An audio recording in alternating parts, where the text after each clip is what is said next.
नमस्कार, मैं हूं अजय तिवारी और आप देख रहे हैं राष्ट्र गौरव न्यूज।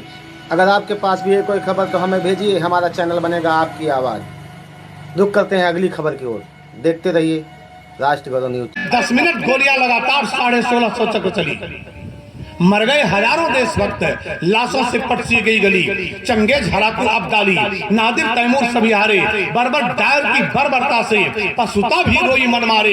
इतने पर भी जो न पिघले, अधिकार नहीं उसे जीने का। वह भारत माँ की संतान नहीं, वह होगा किसी कमीने का। वह भारत माँ की संतान नहीं, वह होगा किसी कमीने का।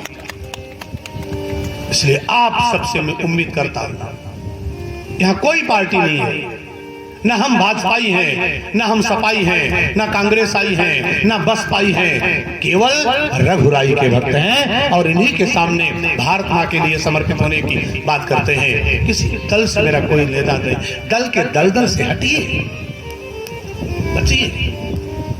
इसलिए भगवान के सामने भारत माँ को याद करके बुलंद आवाज में आपकी गर्जना हो जाए। फिर हमारी भी बहुत लंबी थकान, रात में जागा, दिन में परिश्रम किया। अभी 1 घंटा तो वहां कथा हो गई थी। हमारा जितना दक्षिणा मिले उससे ज्यादा का हम सुना चुके हैं। क्यों ना, मंदिर में बीटारान इस बार तीन सेशन की कथा होगी। एक हो गई, दूसरी होने वाली है, तीसरी रात में। तो अपना तो काम चल रहा है। जरा ताकत से बुलंद आवाज में गर्जना हो जाए आपकी।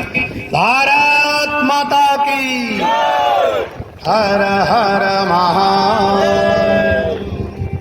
परम आदरणीय, परमाराध्य, परमाध्यक्ष, अकारण करुणा बरुणालय, धर्म मंडन, पाप खंडन, भक्त जन रंजन, कौशल्यानंद वर्धन, दशरथ नंदन, आनंद कंद सच्चिदानंद घनश्याम, श्रीमद राम भद्रजू के अस्तुत्य चरण वक्ता के अंतःकरण में विराजमान होकर कथा को अपनी इच्छा अनुसार कहने या कहलाने वाले श्रोताओं के मन मंदिर में दिव्य अनुराग से, अनन्य भाव से, रसिक मुद्रा में बैठकर कथा को सुनने वाले भक्त वंशा कल्प तरु बल बुद्धि के अगाध सिंधु पराक्रम के पावन प्रयागराज मंच पर प्रत्यक्ष रूप से विद्यमान अनंत बलवंत संत हनुमंत लाल जी महाराज,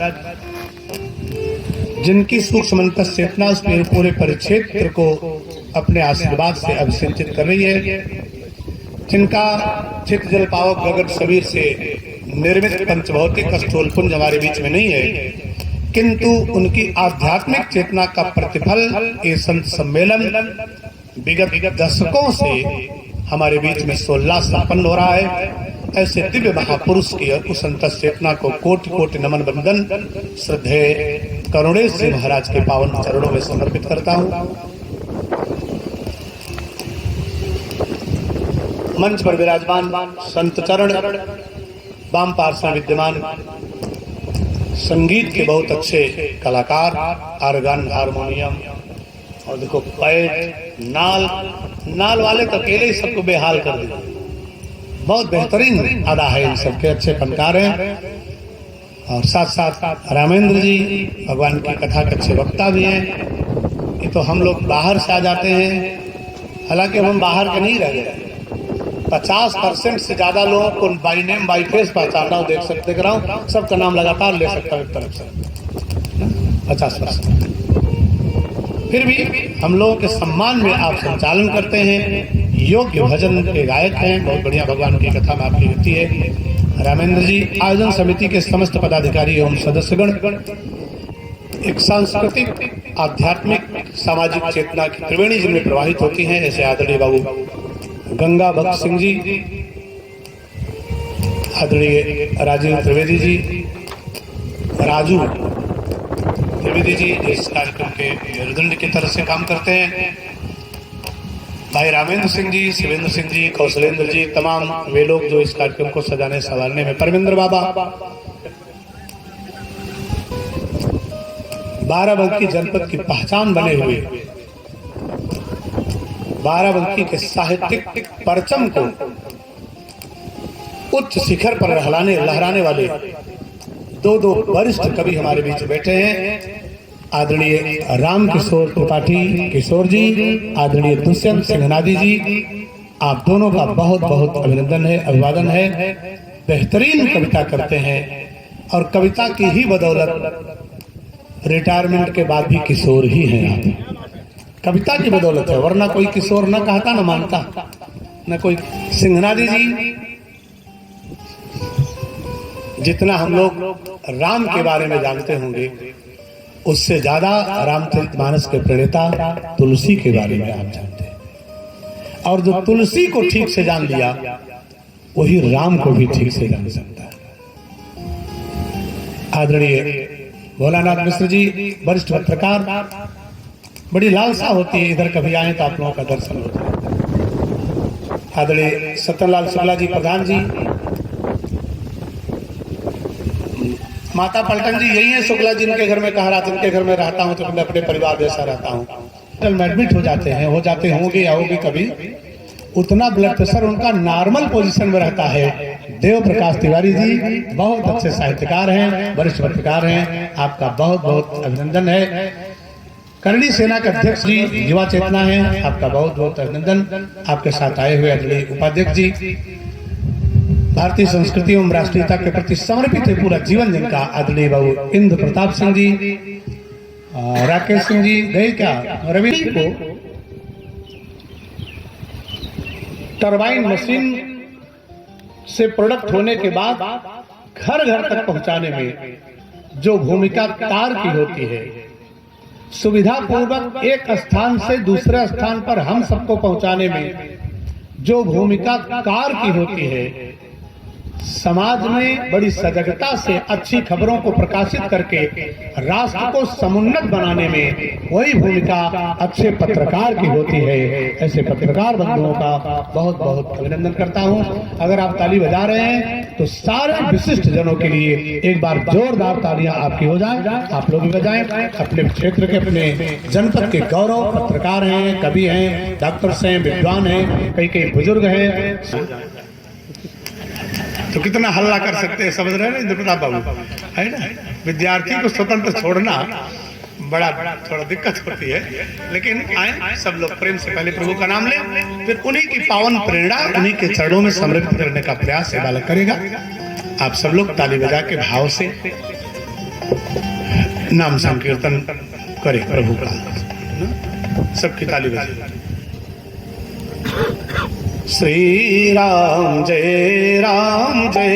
जय राम, श्री राम जय राम, श्री राम जय राम, जय जय राम, श्री राम जय राम, श्री राम जय राम, जय जय राम, श्री राम श्री राम जय राम, जय जय राम, श्री राम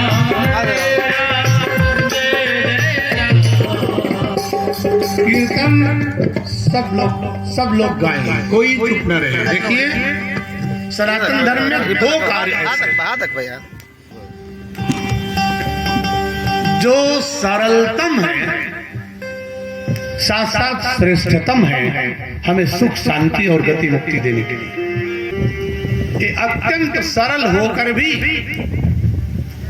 हमें श्रेष्ठतम यज्ञानुष्ठान साधना का फल दे सकता है। नाम संकीर्तन सरलतम होकर भी श्रेष्ठतम साधनों का फल हमको दे सकता है, देता है। और दूसरे भगवान की कथा,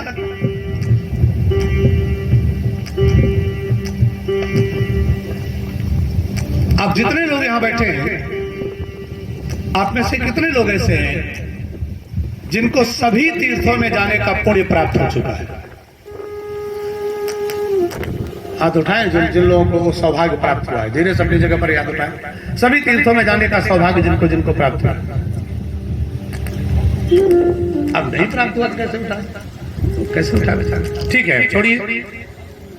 अब वो लोग हाथ उठाएं, अब तो सबका उठ जाएगा जो अपने जीवन में 10, 20, 5 बार, 10, 5 बार, 20 बार भगवान की कथा में जा चुके हैं, वो तो हाथ उठाएंगे लगभग सब।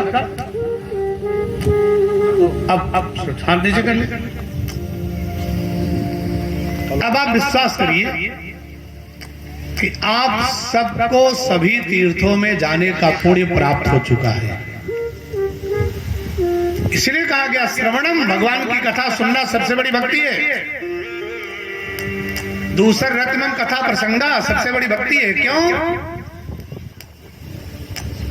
क्योंकि जब कोई भक्त भगवान की कथा सुन लिया है तो सभी तीर्थों में जाने का पुण्य उसे प्राप्त हो चुका है। मैं नहीं कह रहा, व्यास जी ने लिखा कि तत्रैव गंगा जमुना च तत्र गोदावरी सिंधु सरस्वती च। तत्रैव वहीं सब उपस्थित हो जाते हैं। तीर्थराज प्रयाग से किसी ने पूछा, कहा प्रयागराज जब माघ महीने में सूर्य मकर राशि पर गति करते हैं तब सारे तीर्थ, सारे संत, सारे भक्त आपके पास आते हैं, आपको कहीं नहीं जाना पड़ता है, इसलिए आपको इस बात का थोड़ा सा प्राउड होगा, गर्व होता होगा। प्रयागराज ने कहा गर्व तो तब होता जब मुझे कभी कहीं ना जाना पड़ता, सब मेरे ही पास आते, तब मुझे इस बात का गर्व होता, लेकिन मुझे भी कभी कभी कहीं कहीं जाना पड़ता है। भक्तों ने पूछा प्रयागराज जी आपको कहाँ जाना पड़ता है? प्रयागराज बोले, कहा जब माघ महीने में सूर्य मकर राशि पर गति करते हैं तब सारे तीर्थ, सारे भक्त, सारे संत, सारे देवता अलग अलग स्वरूपों में मेरे पास आ जाते हैं, प्रयागराज पहुंच जाते हैं। लेकिन ऐसा नहीं है कि मुझे कभी कहीं नहीं जाना पड़ता। भक्तों ने कहा तो आपको कहाँ जाना पड़ता है? प्रयागराज बोले, कहा मेरे पास तो सब आ जाते हैं माघ महीने में, लेकिन जब कभी कभी चुलिहा में भव्य राम कथा का आयोजन होता है तो प्रयागराज ने कहा मैं सबको लेकर के उसी कथा पांडाल में स्वयं विराजमान हो जाता हूँ, तो मुझे किस बात का अभिमान होगा, कैसा अहंकार होगा। सारे तीर्थ यहाँ उपस्थित हो जाते हैं, मैं नहीं कह रहा हूँ। My this sentence is not in my own sentence.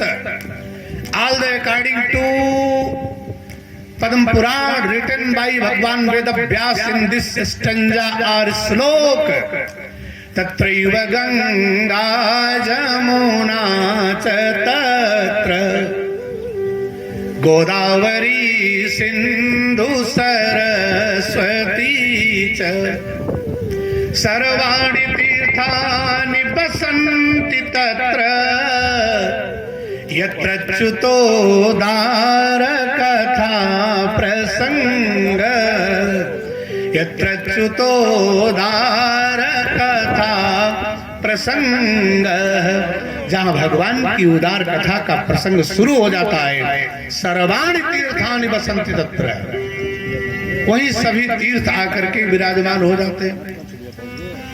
तो जब आप कथा में जाते हैं और उसी कथा में सभी तीर्थ आ जाते हैं तो कथा से लौटने के बाद आपको सभी तीर्थों में जाने का पुण्य मिल जाता है कि नहीं? जब कथा में ही सारे तीर्थ आ जाते, इसलिए मैंने कहा सरलतम साधन है, सारा पुण्य मिल जाएगा आपको, केवल भगवान की कथा सुने। अब तो आप लोग विश्वास पूर्वक बता ही सकते हैं सभी तीर्थों में जाने का पुण्य कितने लोगों को प्राप्त हुआ है। मिला कि नहीं मिला? सबको मिल गया ना? देखो बिना कहीं गए पुण्य प्राप्त हो गया। यहीं बैठे बैठे प्रमुख जी केवल यहीं बैठे आप और पुण्य प्राप्त कर। उसी प्रकार भगवान का नाम संकीर्तन भी है। अच्छा, नाम संकीर्तन का फायदा, भगवान का नाम लेने का फायदा आप लोग अब भी नहीं समझ पा रहे हैं। पता नहीं मन से ले रहे थे कि वैसे ही ले रहे थे भारतीय जनता पार्टी वाले। केवल भगवान राम का नाम लेते लेते 2 सीट से शुरू करके पार्लियामेंट में बहुमत प्राप्त कर लिए हैं। राम के नाम की महिमा है। नहीं समझे? और पता नहीं पवित्र तंत्र से लेते थे, स्वार्थ में लेते थे, लेकिन लेते थे और भगवान डिक्लेयर करते। तमाम हम लोग कभी कभी बाई चांस दुर्घटना बस रविंद्र जी ना बस कभी कभी डिबेट सुनने का चांस मिल जाता, किसी के यहाँ है वो चालू है तो वहाँ लोग बताते हैं कि ये सब असली भक्त नहीं है, नकली भक्त हैं, ये सब स्वार्थ की राजनीति करते हैं, सत्ता के लिए राम का प्रयोग कर रहे हैं, ऐसा कर रहे हैं, वैसा कर रहे हैं। उन लोगों के लिए एक लाइन सुना दूं आपको, बहुत कीमती बात है किशोर जी। भगवान कृष्ण से अर्जुन ने पूछा कि प्रभु आपके कितने प्रकार के भक्त हैं? भगवान बोले चतुर्विधा भजन्ते मां जनाः सुकृतिनोर्जुन। हे अर्जुन, 4 प्रकार के भक्त मुझे भजते हैं। अर्जुन ने प्रश्नवाचक दृष्टि से देखा, वो कौन कौन प्रकार के हैं? भगवान बोले आर्तो, जिज्ञासु, अर्थार्थी। संधि में जाएंगे, आर्तो, जिज्ञासु, अर्थार्थी, ज्ञानी च भरतर्षभ, तेषां ज्ञानी नित्ययुक्तः एक भक्तिर्विशिष्यते। गीता है, उसको छोड़िए, जो कहना चाहता हूं सुनिए। भगवान ने कहा 4 प्रकार के मेरे भक्त हैं। आर्त, जो केवल मुसीबत आने पर मुझे याद करते हैं। अर्जुन ने कहा उन पर भी आप कृपा करते हैं? भगवान ने कहा करना ही पड़ता है, याद तो करता है ना, मुसीबत आने पर ही सही ना। अब का हमेशा बंदे रहेंगे केजरीवाल? छूटेंगे बेचारे, भगवान को याद करने कर ले बस। वो तो कह रहे हैं आर्त भाव से मुझे याद करो। एक से एक मुक्त हो गए। ये सब तो खाली ईडी की नजर में अपराधी हैं, भगवान की नजर में होंगे कि नहीं होंगे वो तो डिसाइड करेंगे। वो तो तमाम को मोक्ष दे दिए। आर्त पर भी मेरी कृपा हो जाती, मेरे भक्त में मानता हूं। भगवान बोले जिज्ञासु, जिनमें ईश्वर को, ब्रह्म को, माया को, प्रकृति को, विद्या को, अविद्या को, ज्ञान को, भक्ति को, वैराग्य को, उपासना को, कर्म को जानने की इच्छा है, जिज्ञासा है, वो मेरा भजन करते हैं। उन पर भी मेरी कृपा, वो मेरे भक्त हैं। तीसरा अर्थार्थी,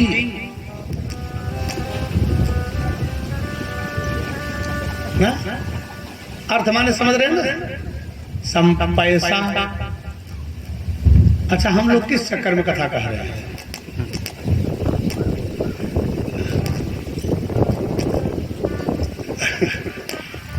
भक्तों जग में 2 बड़े, एक पैसा एक राम, क्योंकि राम नाम से मुक्ति है, पैसा से सब काम। कमले सिंह, अर्जुन ने कहा तो अर्थार्थी जो है, अर्थ माने पैसा, धन, संपत्ति, वैभव, प्रतिष्ठा, सांसारिक उपलब्धियां, सत्ता, सिंहासन, अर्थ के अंतर्गत सब है। सत्ता, सिंहासन। अर्जुन ने कहा क्या जो केवल स्वार्थ में, अर्थ के चक्कर में आपका भजन करते हैं, आपका नाम लेते हैं, उन पर भी आप कृपा करते हो गोविंद? भगवान ने कहा हाँ। कहा क्यों? जो केवल स्वार्थ में आपका नाम चिल्ला रहे हैं, उन पर भी आप कृपा करते हो, क्यों? भगवान ने कहा कम से कम बुद्धदेव भट्टाचार्य, ममता बनर्जी, सोमनाथ चटर्जी, ऐसे तमाम लोगों की तरह से सत्ता भी चाहा इंसान तो लेनिन के रास्ते पर चल के नहीं चाहा, रूसों के रास्ते पर चल के नहीं चाहा, प्लेटो के रास्ते पर चल के नहीं चाहा।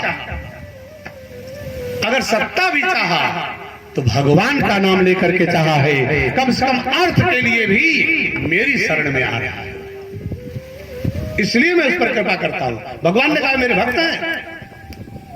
का विद्यार्थी को भक्त मानते, केवल पैसे के लिए दिन रात कथा कह रहा है? भगवान ने कहा 1 नंबर का भक्त है, कम से कम पैसे के लिए जगत के चक्कर में नहीं, जगदीश के चरणों का गुणगान कर रहा है, इसलिए वो भी मेरा भक्त है। आर्तो जिज्ञासु अर्थार्थी, ज्ञानी च भरतर्षभ।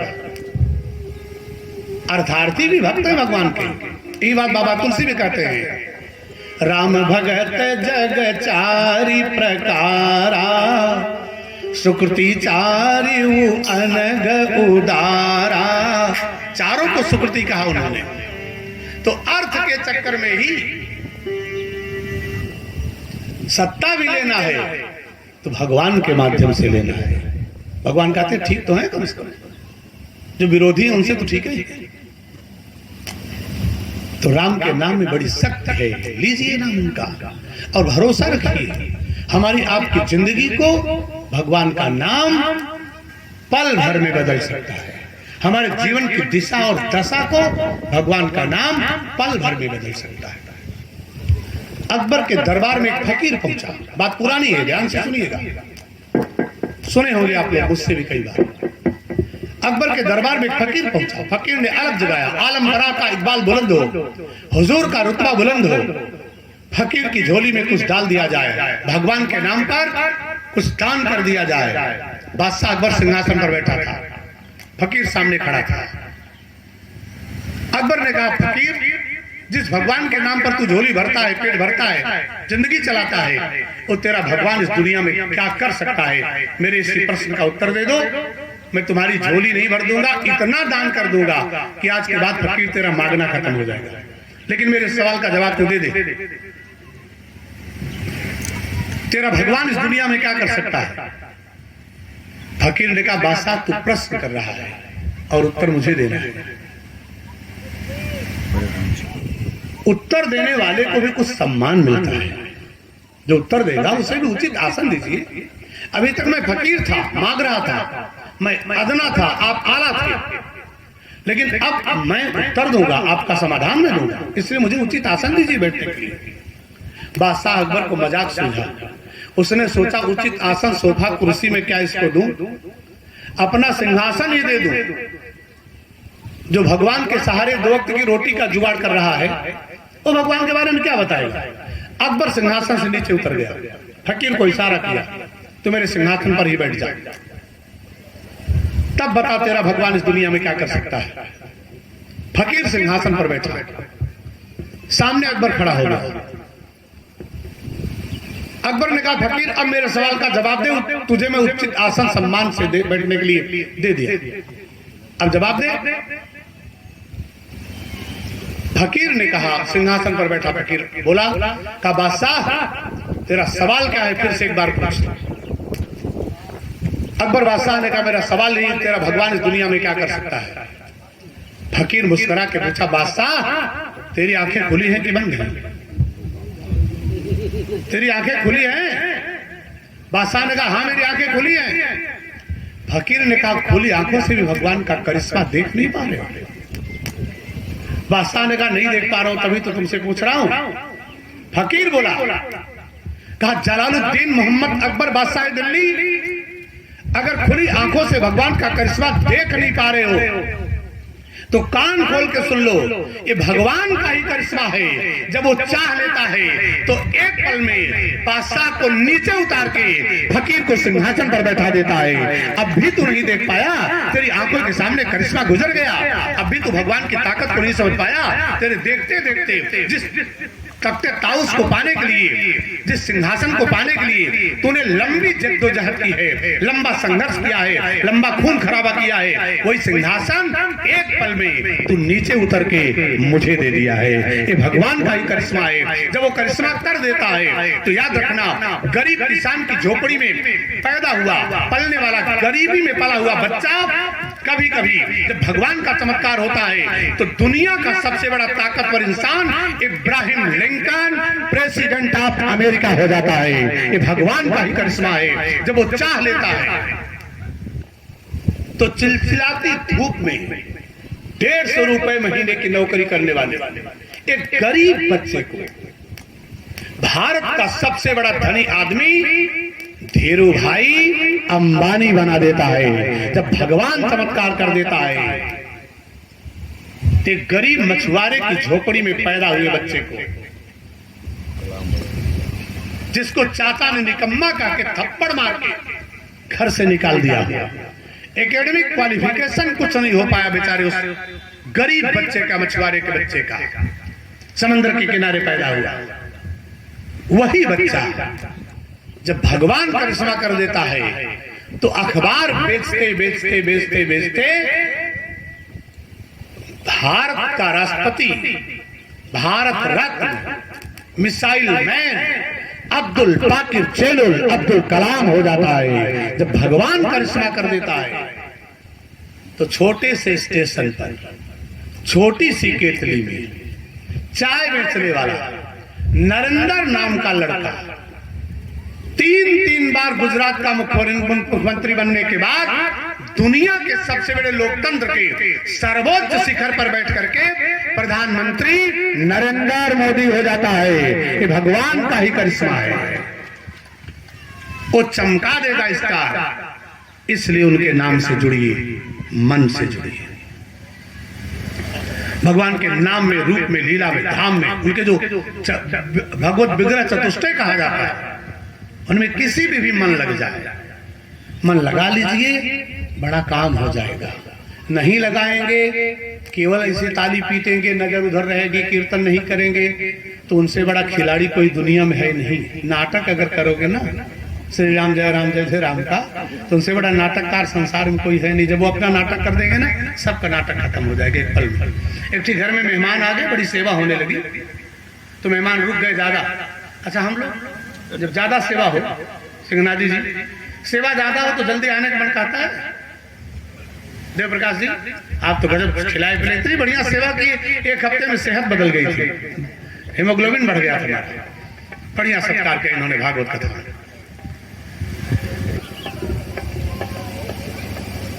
खूब सेवा हुई, मेहमान रुक गए, अच्छा सत्कार हुआ, गाजर का हलवा, मूंग का नमकीन, काफी सब आने लगा।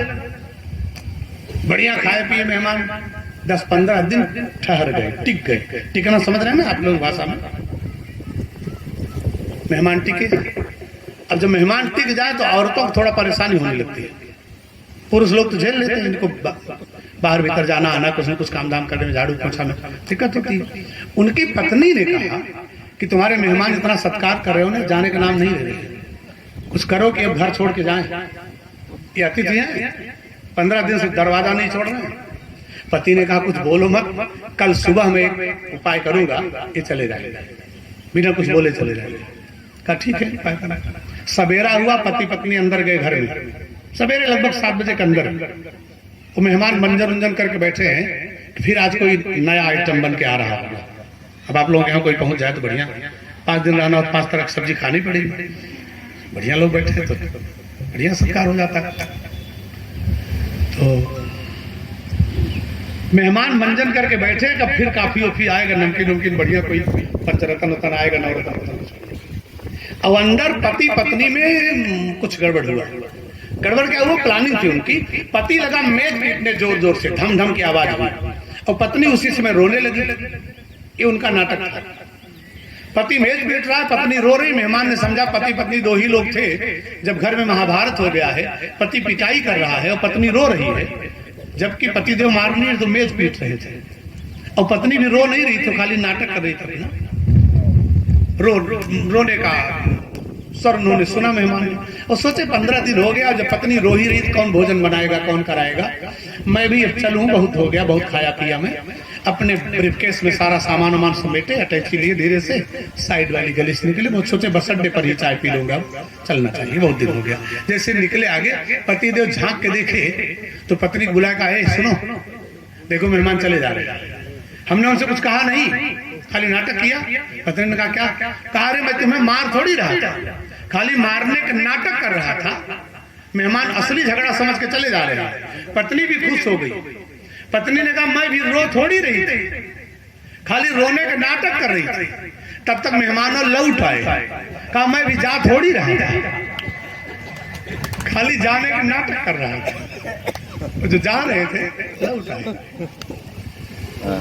तो अगर वो भी नाटक कर दिए, तुम्हारा सारा नाटक फेल हो जाएगा। इसलिए उनके नाटक के आगे हमारा चलेगा नहीं। इत्मीनान से, निर्मल मन से भगवान का नाम संकीर्तन करें सब लोग, फिर थोड़ी चर्चा हो जाए। श्री राम आए, बहुत बढ़िया। ये तो देव प्रकाश जी के का पुराना स्वभाव है बैग में, लेकिन दिया नहीं। क्या बात है, आप सही समय पर। यही है, दिन भर कोई फायरिंग करे, लेकिन लक्ष्य पर इन्हीं का कारतूस लगता है।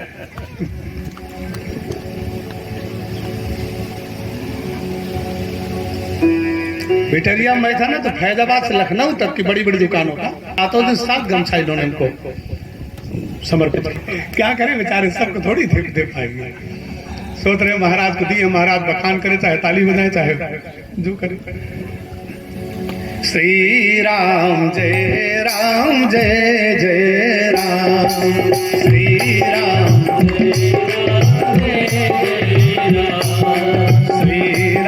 जय राम, जय जय राम, श्री राम जय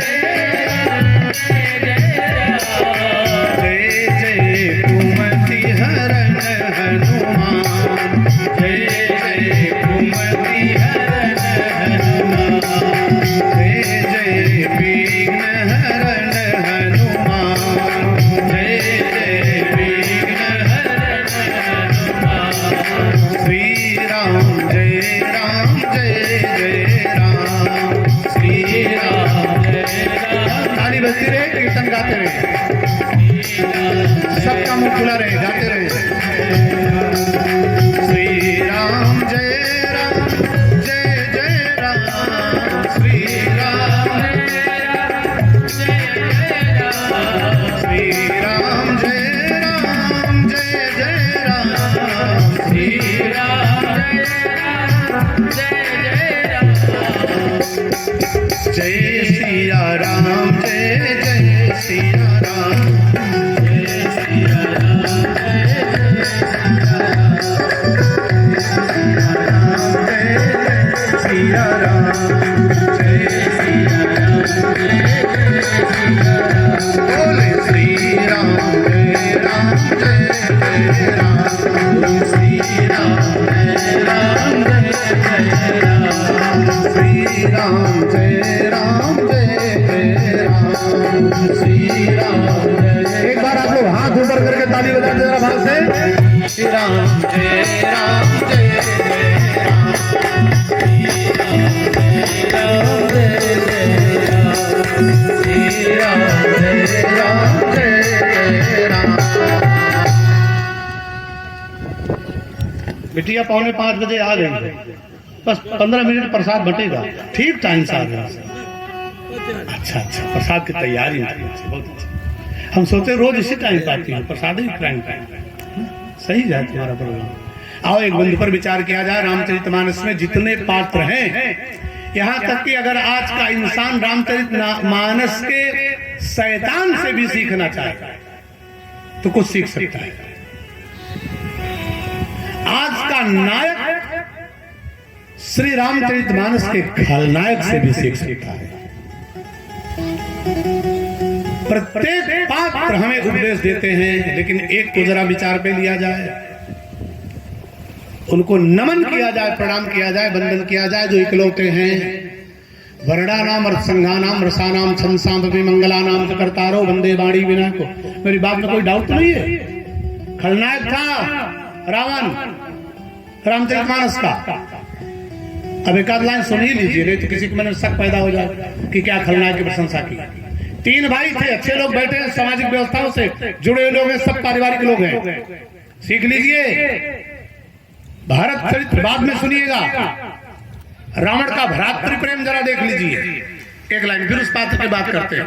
किशोर जी, रावण 3 भाई, रावण कुंभकर्ण मेघनाद, होश संभाला। पहला काम क्या किया जानते हैं? तपस्या। जब होश में आया, पहला काम तपस्या। आज का इंसान पहला काम ऊपरी इनकम, करप्शन। रावण का पहला काम साधना। 3 भाई थे, रावण कुंभकर्ण विभीषण, तीनों एक साथ बैठ करके भजन कर रहे हैं, ब्रह्मा जी की तपस्या में लग गए।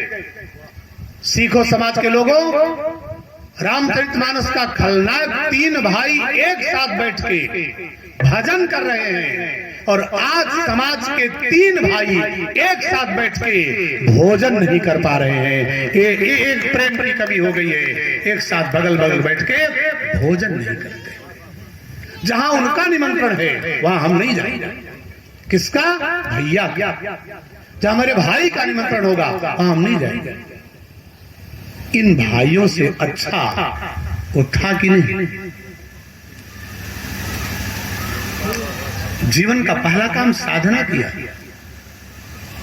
नौजवान था रावण तो साधना किया। आज का नौजवान वो सबसे पहले नेता बनता है। नेता बनना अच्छा काम है, नैतिक नेता। विष्णु सहस्त्र नाम में भगवान का एक नाम है नेता। लेकिन जरा उसकी परिभाषा भी समझे नेता बनने से पहले। विष्णु सहस्त्र नाम में भगवान के 1000 नामों में एक नाम नेता भी है। जो सबको झुके वो नेता है। भृगुपति बकहि कुठार उठाए, फरसा हाथ में लिए परशुराम मारने को तैयार है। किसको? जो धनुष तोड़ा है। राम तोड़े सामने खड़े। भृगुपति बकहि कुठार उठाए, लेकिन मन मुस्काहि राम सिर नाय। ये हमारे नायक का स्वभाव है। वो नेता है हमारे। परशुराम फरसा लेके खड़े हैं, तब भी राम सिर झुकाए हैं। परशुराम ने कहा मैं काट डालूंगा। राम ने कहा गर्दन और झुका दूं, आपको प्रहार करने में असुविधा ना हो, इसलिए कर कुठार आगे यह शीसा।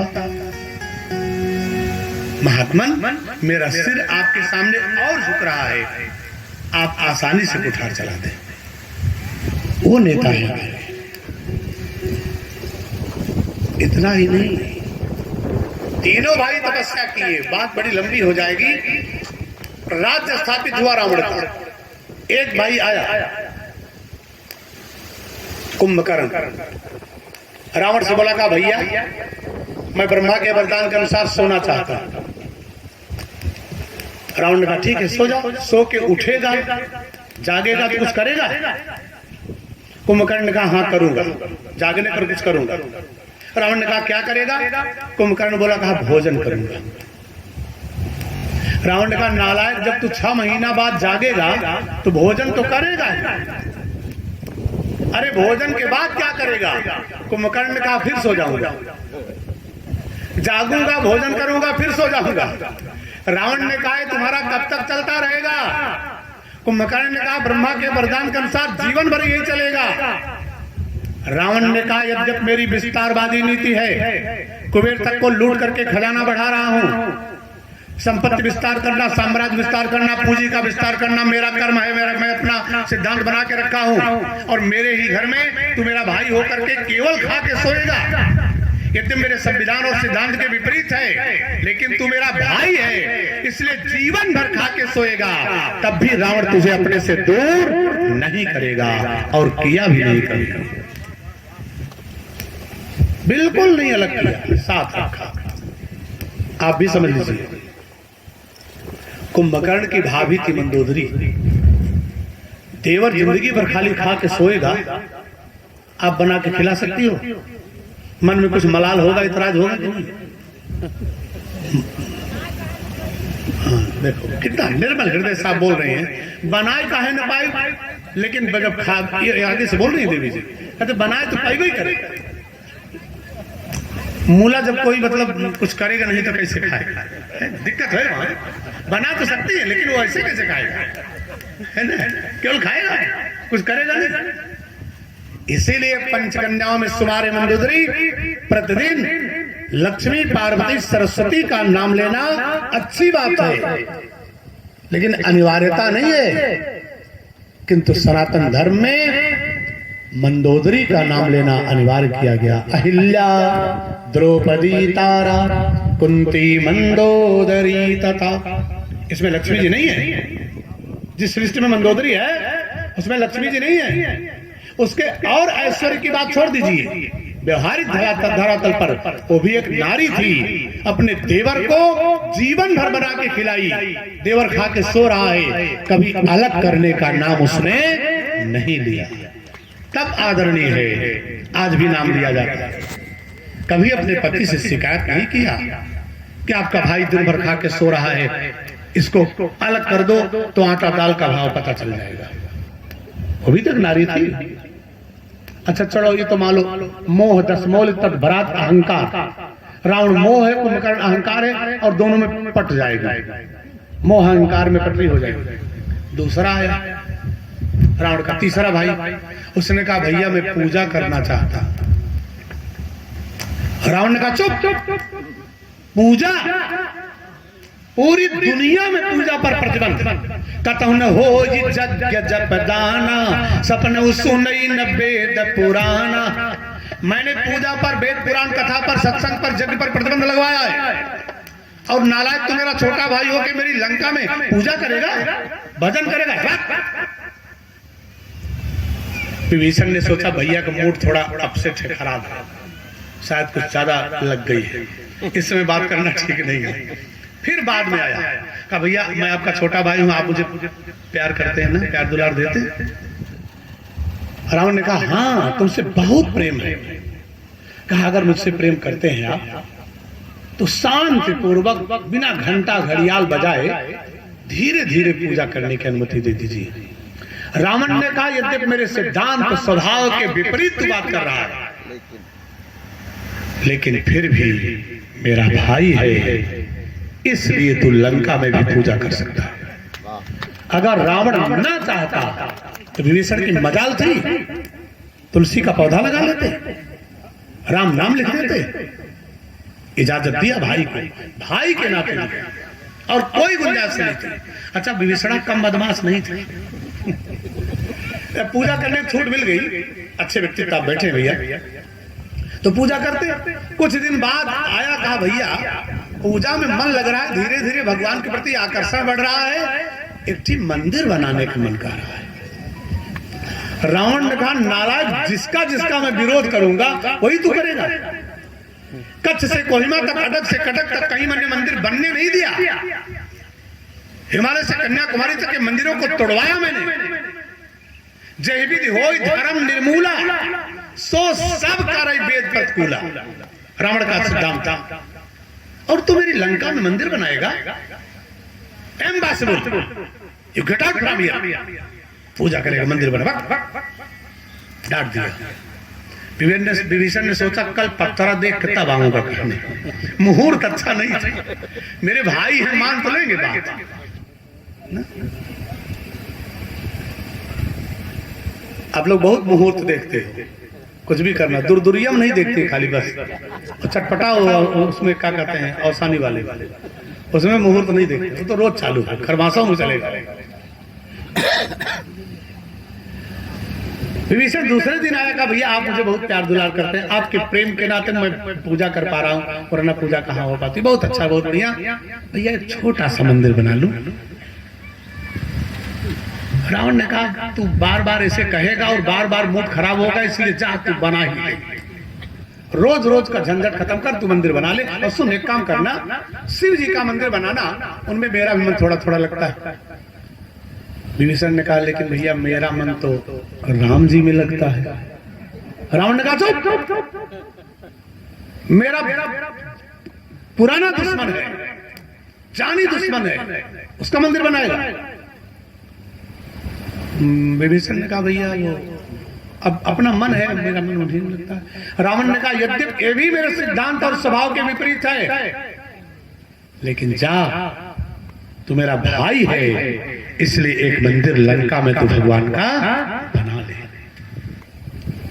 यार मैंने कह दिया, मुंह से निकल गया कि आज के नायक से वो खलनायक अच्छा था, तो आप उसको संतोष नहीं कर पा रहे हैं, हजम नहीं कर पा रहे हैं। भारत का खलनायक था लंका का, रामचरितमानस का खलनायक है, उसने लंका में राम मंदिर बनाने की अनुमति दे दिया था अपने छोटे भाई को, और भारत के नायकों ने 70 सालों तक अयोध्या में राम मंदिर बनाने की इजाजत नहीं दिया। आज के नायक से वो खलनायक बेहतरीन था कि नहीं? भाइयों से अच्छा था। अरे बहुत बातें छोड़िए, मतलब एक नमूना मैंने दिया आपको कि रामचरितमानस तो वो ग्रंथ है कि दुनिया का कोई भी इंसान अगर रामचरितमानस में मन लगा ले, वो राम को इष्ट ना मान ले, रावण को इष्ट मान ले, लेकिन बुराइयों से परहेज कर दे तो उसका भी जीवन अच्छा हो जाएगा। खलनायक भी उपदेश दे सकता है। हम उसको आइडियल नहीं मानते अपना रावण को, हमारे राम आइडियल है। हमारे आदर्श राम जी। लेकिन आज के इंसान से शैतान की तुलना की जाए तो ठीक था। उसने मारीची से कहा कि तुम पशु बन जाओ, हो कपट में तुम छलकारी। सोचिए रावण हिरण बन जाओ। क्यों? क्योंकि मनुष्य मन के भगवान धरती पर अवतार लिए हैं। सुनता हूं आदमी को धोखा देने के लिए तुम जानवर बन जाओ। अब आज का इंसान एक खेत में गाड़ता है वो ऐसे बना के, उसको यहाँ की भाषा में क्या कहते हैं? धोख ना। वो आदमी होता है, आदमी का मॉडल होता है। रावण ने आदमी को धोखा देने के लिए जानवर का पुतला बनाने को कहा, मारीची से बनने को कहा।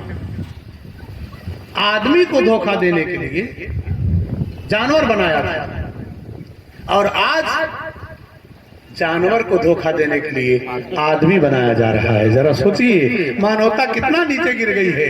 माने जानवर भी समझ रहा है कि आदमी से गया गुजरा दुनिया में कोई नहीं। एक जमाना था कमलेश जी, जब हैदरपुर से कोई चलता था आने के लिए देवीगंज, तो दुकानदार से पूछता था 70-80 साल पहले। बाबू दिनेश सिंह जी बैठे हैं, गरिमा मंडी व्यक्तित्व हैं, रविंद्र पांडे जी बैठे हैं। उस जमाने में 70-80 साल 100 साल पहले दुकानदार से कोई मुसाफिर पूछता था हमें देवीगंज जाना है, रात के 9 बज रहे हैं, क्या हम जा सकते हैं? तो दुकानदार कहता था, जरा ध्यान से सुनिएगा इस पॉइंट को, याद आ गई बात इसलिए कह दे रहा हूं। दुकानदार कहता था अभी आप जा सकते हैं क्योंकि रास्ते में आदमी मिलेंगे, रास्ते में भी आदमी आते जाते मिलेंगे, आप जा सकते हैं। लेकिन आज जब दुकानदार से कोई पूछता है कि क्या इस रास्ते पर जाना ठीक है, एकांत रास्ता हो, कोई नार का रास्ता हो, है ना, तो बात दुकानदार वही कहता है लेकिन अर्थ बदल देता है। तब उस दुकानदार ने कहा था आप सुरक्षित जा सकते हो क्योंकि अभी आदमी मिलेंगे। आज दुकानदार कहता है जाना खतरे से खाली नहीं है, कोई आदमी मिल सकता है। अगर कोई आदमी, ये नहीं कहता कोई लकड़बग्घा मिल जाएगा खतरा होगा, कोई जहरीला सांप मिल जाए खतरा ना भैया, अब जाना ठीक नहीं है, अगर कोई मिल गया तब क्या होगा। अरे लोग कहते हैं यार रात को हम उस नहर से जब निकल रहे थे तो डर बहुत लगा हमें, क्योंकि दूर से लाइट जब मोटरसाइकिल की पड़ी तो 2 आदमी बैठे थे, मैं तो कांप गया, लेकिन हनुमान चालीसा पढ़ते पढ़ते किसी तरह से पार हो गया। उसका ब्लड प्रेशर क्यों बढ़ा? क्योंकि आदमी बैठे हैं पुलिया पे, उनसे खतरा हो सकता है। इन सब से तो ठीक ही था। रावण ने इंसान को धोखा देने के लिए पशु का सहारा लिया है, और आज हम पशु को धोखा देने के लिए इंसान का सहारा लेते हैं और धोख बनाते हैं। सोचिए जरा। तो इस रामचरितमानस के एक एक पात्र से हमको गजब के उपदेश मिल सकते हैं। रावण की चर्चा मैंने मुझसे निकल गई बात की खलनायक भी आज के इंसान को उपदेश दे सकता है, इस पर मैंने बात कर दिया। बाकी बहुत बातें हैं, और जिस महापुरुष को मैं अपने टेबल पर लेना चाहता हूं, जरा उनके सम्मान में 2-4 बातें हो जाएं। पूरे रामचरितमानस में आद्योपांत आप बारीकी से पढ़िएगा। वर्णानाम अर्थ संघानाम रसानाम छंद सामपि मंगलानाम च कर्तारो वंदे बाड़ी विनायकों से लेकर के ते संसार घोर पतंग के रणैर दह्यंतनो मानवा तक पढ़िएगा। बाबा तुलसी ने एक संबोधन, एक विशेषण जो इन महापुरुष को दिया है वो किसी को नहीं दिया। बहुत प्रेमी थे हनुमान जी राम जी के लिए, गजब के प्रेमी थे भरत जी राम जी के लिए, गजब के अनुरागी थे केवट भैया राम जी के लिए, गजब की भक्त थी माता सबरी राम जी के लिए। एक से एक भक्त निकले, गजब का समर्पण था सुग्रीव और अंगद का भी, जामवंत का भी, सब भक्तों की श्रेणी में गए। लेकिन जो सम्मान, जो संबोधन, जो विशेषण इनको दिया गया, जो रामचरितमानस के उत्कृष्टतम पक्षी हुए, सामाजिक दृष्टि से निकृष्टतम पक्षी, लेकिन आध्यात्मिक दृष्टि से उत्कृष्टतम पक्षी हो गए। जो सम्मान उनको बाबा ने दिया, भगवान शंकर जी ने मुहर लगाया, वो सम्मान पूरे रामचरितमानस में किसी को नहीं दिया गया। आपने चर्चा की अरण्य कांड की, चलते हैं लेकिन भूमिका किष्किंधा कांड से लेते हैं। कहे अंगद बिचारी मन माही, किसकी बात हो रही है? बोले कह अंगद विचारी मन माही, धन्य जटायु सम को नाही, क्योंकि राम काज कारण तन त्यागी, हरिपुर गए परम बड़ भागी। पूरे रामचरितमानस में बाबा ने कई लोगों को धन्य लिखा है, ये धन्य है, वो और धन्य है, वो और धन्य है, कई जगह पर धन्य धन्य शब्द दिया है उन्होंने। लेकिन जब इनकी बारी आई गिरिधराज जटायु जी की, तब बाबा तुलसी ने कहा कोई धन्य होगा, एक बार, दो बार, तीन बार, लेकिन जटायु जी के समान कोई धन्य नहीं हुआ। एक बार धन्य कौन हुआ? उत्तरकांड में जरा देख लीजिएगा, बाबा तुलसी ने संकेत दिया कि धन्य सती पावन, एक बार शब्द आया, एक बार धन्य के लिए बोले धन्य सती पावन मति तोरी, क्योंकि रघुपति चरण प्रीति नहीं थोरी। धन्य सती, जिसका मन प्रभु के चरणों में लग जाए, जिसका मन प्रभु की कथा में लग जाए, जिसका मन प्रभु के भजन में लग जाए, वो धन्य है। लेकिन एक बार धन्य कहा बाबा तुलसी ने, धन्य सती पावन मति तोरी, रघुपति चरण प्रीति नहीं थोरी। भक्तों ने पूछा बाबा इनसे भी ज्यादा कौन धन्य हो सकता है? एक बार धन्य तो सती को आपने कह दिया, लेकिन सती से ज्यादा कौन धन्य हो सकता है? बाबा तुलसी ने कहा बालकांड उलट लो जरा सा, वहां दो बार धन्य एक पात्र के लिए लिया शब्द बाबा तुलसी ने दिया। किसके लिए? माता पार्वती को भोले बाबा बोल रहे हैं कि धन्य धन्य, दो बार, धन्य धन्य गिरिराज कुमारी, नहीं को तुम समान उपकारी। बोले क्यों इनको सबसे बड़ा उपकारी कह रहे हैं? क्योंकि पूछे वो रघुपति कथा प्रसंगा, सकल लोक जग पावनी गंगा। सकल लोक कल्याणकारिणी इस कथा गंगा को जिस पार्वती ने धरती पर उतार दिया, वो दो बार धन्य है। हिंदी और अंग्रेजी साहित्य में दो बार को ही बहुवचन माना जाता है। एक वचन बहुवचन, सिंगुलर नंबर, प्लूरल नंबर, हो गया ना भैया, तो बहुवचन हो गया। लोगों ने कहा तब तो इसका मतलब सबसे ज्यादा पार्वती धन्य है, इनसे ज्यादा कोई धन्य नहीं। एक भक्त ने कहा नहीं नहीं, सारे भाषाओं की जननी। अच्छा, हिंदी संस्कृत में तो, हिंदी अंग्रेजी में तो दो बार में ही बहुवचन मान लिया गया। हिंदी भी कोई खराब भाषा नहीं है, लेकिन हमारे देश का गजब दुर्भाग्य है, बड़े बड़े पदों पर बैठ करके लोग हिंदी को कमजोर मानते हैं। एक बार उत्तर प्रदेश का दुर्भाग्य था, एक राज्यपाल हमारा हुआ करता था टीवी राजेश्वर राव। हमें पार्टी से लेना देना नहीं मिश्रा जी, हमें भी नहीं जानते किस पार्टी को थे, राज्यपाल हुए। दुर्भाग्य था हमारे जौनपुर जनपद का, पूर्वांचल विश्वविद्यालय में चले गए दीक्षांत समारोह में, और उस अबोध व्यक्ति ने पूर्वांचल विश्वविद्यालय के दीक्षांत समारोह में भाषण दिया। कहा कि पूर्वांचल पिछड़ा क्षेत्र है क्योंकि यहाँ के लोग ज्यादा हिंदी भाषी हैं। इसका स्टेटमेंट था मंच पर मिश्रा जी, बड़े मंच पर। अब एक तो कॉमन सेंस होना चाहिए, जिस पूर्वांचल विश्वविद्यालय के दीक्षांत समारोह में गए हो कम से कम उसको पिछड़ा मत कहो, इतना भी कॉमन सेंस नहीं। और हिंदी को कम से कम, हिंदी के नाते पूर्वांचल पिछड़ा है, ऐसा तो मत कहो। निज भाषा उन्नति है, सब उन्नति को मूल। जब उसको पढ़े तब ना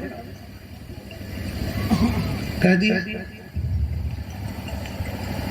मुझे अपने पूर्वांचल पर बहुत गर्व नहीं है, लेकिन उस राज्यपाल को जवाब देने के लिए मैं कहना चाहूंगा कि जिसको तुमने अपने मुंह से पिछड़ा कहा है, उस पूर्वांचल के एक अकेले जौनपुर जिले ने 32 IAS अफसर पूरे भारत को दिया है। जो केरला, जो 99.99% साक्षर है, उसने भी नहीं दिया है।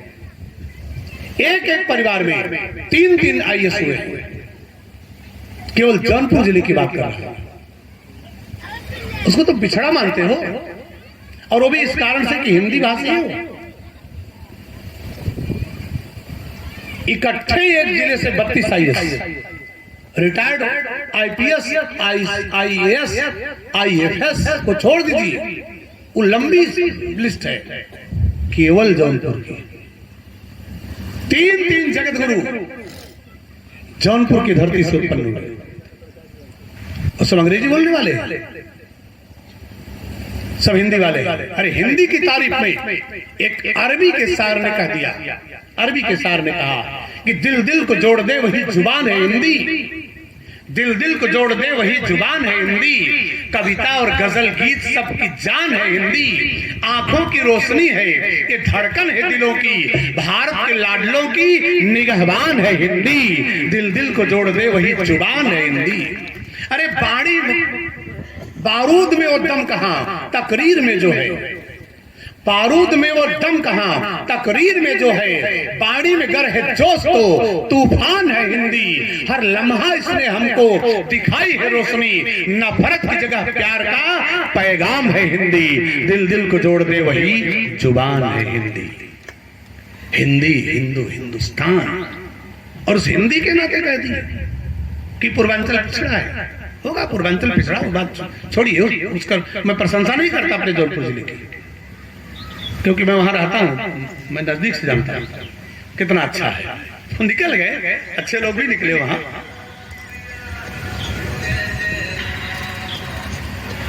वो लता मंगेशकर जी की अंत्येष्टि पर गोरखपुर की वो शैलेश श्रीवास्तव कवित्री देव प्रकाश जी, उन्होंने एक मुक्तक गाया, नरेंद्र मोदी जी की आंखें नम हो गई। बाद में उन्होंने पूछा किस कवि की रचना है, तो शैलेश श्रीवास्तव ने बताया कि जौनपुर के पंडित रूप नारायण त्रिपाठी जी की रचना है। सुना दे आप लोगों को, जो उन्होंने सुनाया था लता जी की अंत्येष्टि में। अरे पीर टाले न टल रही होगी, अंतिम क्षण में, आतुर काल में आदमी की स्थिति क्या होती है, बोले पीर टाले न टल रही होगी, नींद बाहर टहल रही होगी,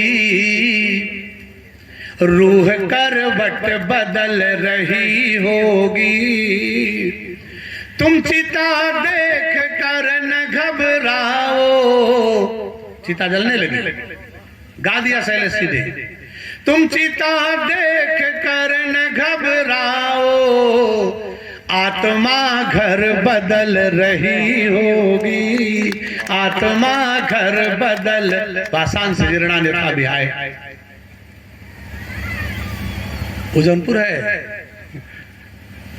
अब राज्यपाल को कहूंगा खल के मत लेना, आप लोग तो बाराबंकी वाले मेरे लिए प्रणम्य हैं, आदरणीय हैं। मैं तो विविध मंचों से बार बार कहा करता हूं कि धार्मिक दृष्टि से अगर देखा जाए तो काशी, अयोध्या, मथुरा, चित्रकूट, प्रयाग में जितनी कथाएं होती होंगी उससे ज्यादा कथाएं केवल बाराबंकी जनपद में हुआ करती हैं। आप लोग भाग्यशाली हैं जो इस पवित्र माटी में आपका जन्म, ऐतिहासिक जिला तो है। उन्होंने, अच्छा वो विचित्र, तो लोगों ने कहा कि बाबा 2 बार धन्य धन्य कह दिया गया, अगर सती को तो सबसे ज्यादा नहीं हो गया, सबसे श्रेष्ठ साहित्य संस्कृत साहित्य है, सारी भाषाओं की जननी संस्कृत भाषा है, तो अगर 3 बार कोई धन्य हो तब सबसे ज्यादा माना जाएगा।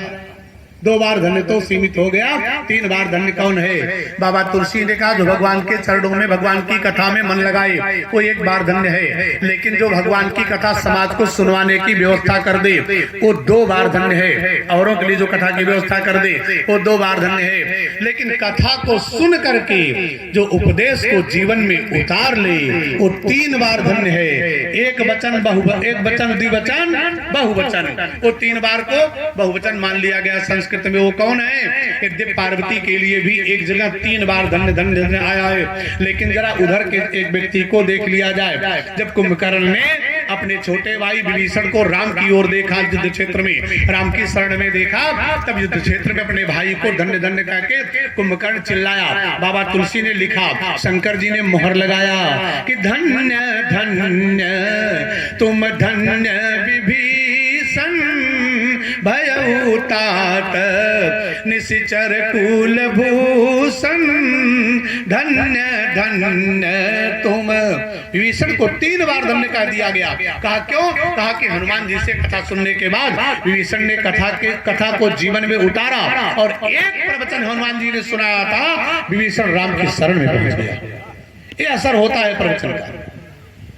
कथा में जब पक्षी बन के सुनेंगे तो अपने आप राम के पक्ष में आपको जाना ही पड़ जाएगा। सुना हनुमान जी से कथा, विपक्षी बन के नहीं सुना विभीषण जी ने कि भारत से आया है हमें क्या सुनाएगा, नहीं, कथा सुना रहा है, चाहे जहां से आया है सुन लिया जाए। सुन लिए, आनंद आ गया।